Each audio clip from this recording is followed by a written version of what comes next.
Hello, everyone. Diana Rankin here, along with Piper, who's back there sleeping. Lily's hiding in the other room right now. She's in here with us sometimes, and other times you just hear her. She's our Siamese. And those of you who have ever been around Siamese, you know you do hear them. Anyway, want to welcome all of you. I'm so glad that you're here with us today. We have questions from Philip, questions for Philip, excuse me, and it's close to Valentine's Day. I always call that the Hallmark Card Day. When I was growing up, February 14th was my mother's birthday, and so we didn't really celebrate Valentine's Day, and it wasn't that big of a thing back then that I recall, but it's a big thing now, and I always say the card companies did it. Hallmark, Gibson, whomever. But the Hallmark movies added a lot to it too. So what you think of as soulmates might not be, in part it is what we think of as the romantic soulmates, but that's only the tip of the iceberg. So we're going to get into that. Hello, Sheila. So good to see you. So glad you could join us live. I love those of you who can join us live. I know that's very hard for many, but when you do, please know it's deeply appreciated. And for those of you who can't, please put your comments below. The questions come from all of you. Excuse me. And uh, so just put them in the comments below. And this particular one was not from a viewer, because I just wanted to do something for Valentine's Day. Uh, but most of our questions come from you, our viewers. If you have a personal question, I do ask that you contact me personally, and we will set up a private session for you. But if you have a question of general, please put them in the comments below, and we will answer those questions. I love your questions, and I get to learn from them as well. Sheila said, I hope the weather is better for you. Well, excuse me. What Sheila's referring to is we had a windstorm. There was some rain with it. I guess some people also got some ice and some snow flurries, but we had a windstorm that we had up to 60-mile-per-hour winds. No tornadoes that I know of, but yeah, I lost electricity yesterday, and it was. I'm grateful that the electricity went out during the daylight hours. And also, it was relatively warm yesterday. Today, guess what? It's not warm. It turned cold last night. But thank you, Sheila. I appreciate that. And I hope wherever you are that the weather is lovely. We are having some interesting weather around the world, aren't we? Some terrible weather. And for those in Turkey and the Syria region who, the last I heard, there were like 15,000 lives lost, but they are unbelievably still finding people alive in the rubble after a horrendous 7.0 earthquake. So we want to keep all of those people in our hearts and send extra angels to them. And thank you for all the rescuers, including those four-legged rescuers. Thank you. So yeah, we're not having fun weather-wise, and I don't know that that's going to change for a while. But let's get into our questions for today. Oh, and yes, thank you for the reminder. We will get our message from Phillip in one of my books. It's excuse me, the Master's Book of Answer by Phillip. And as you know, each page is a different message. So we will get our message for the week there.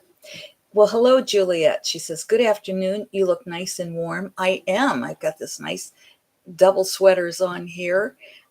It's not pretty outside, and there's a lot. I live in a woods, so there's a lot to clean up after yesterday's winds. And, you know, when that weather changes rapidly, it feels colder. But I have electricity now, which means I do have heat. So my sweaters probably don't need both of them. But you know what?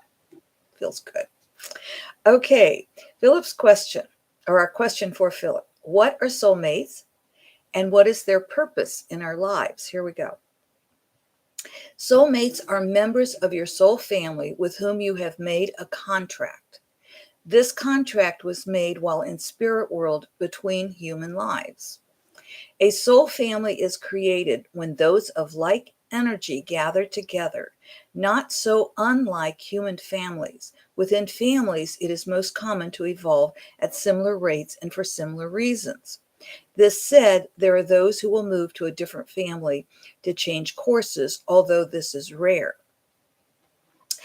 I find that interesting that as souls, we have a family and we came together with this family to evolve with the support of our family, with that energetic support.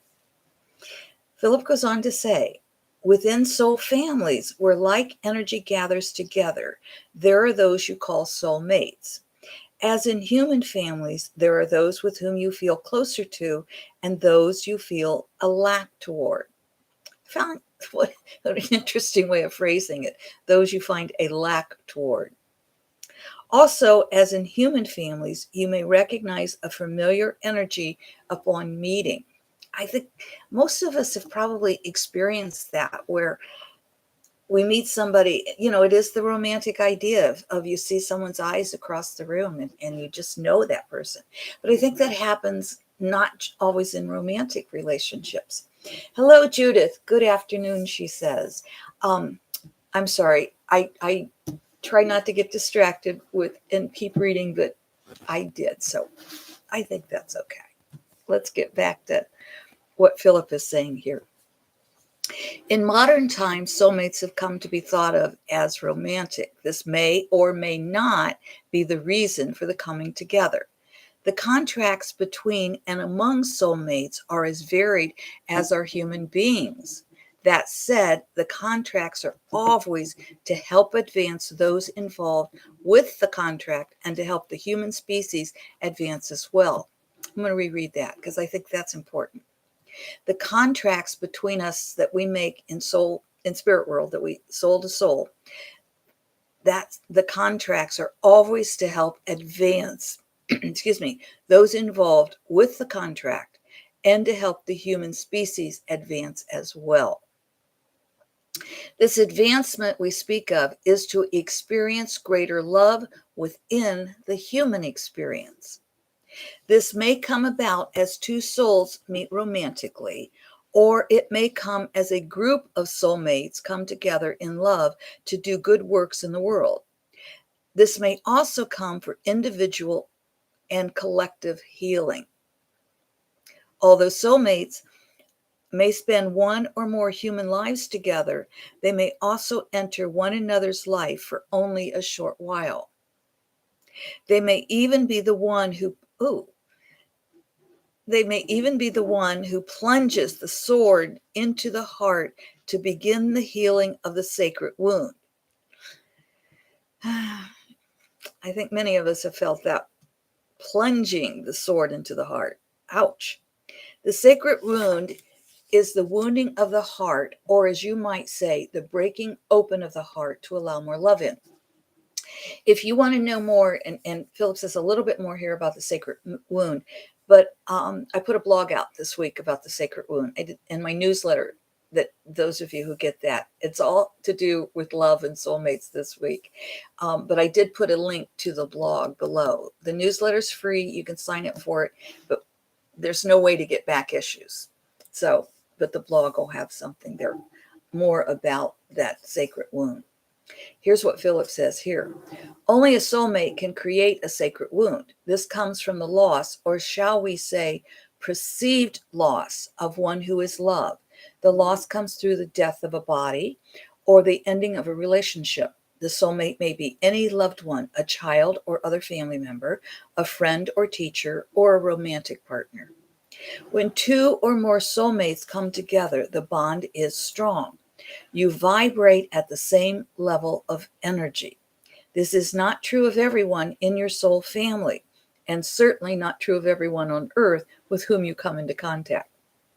When you do meet a soulmate, allow your heart to be opened. Be not afraid. Even if you have come together for the sacred wounding, the love between and among soulmates will serve to allow you to experience and come to know love at a depth only those who are soulmates will know. As love grows in your heart, so does love grow in your life. And as love grows in your life, so does love grow in the world. So, my friends, we come together with our soulmates for different reasons. And it may be for that sacred wounding, but as Phillip says, when you do meet a soulmate, allow your heart to be open. Be not afraid. Even if you have come together for the sacred wounding, the love between and among soulmates will serve to allow you to experience and come to know love at a depth only those who are soulmates will know. As love grows in your heart, so does love grow in your life. And as love grows in your life, so does love grow in the world. I want to say I've had the sacred wounding, as have many of you. My book, The 23 Days of Celtic Journey, which I need to get, we're going to do a second printing of it.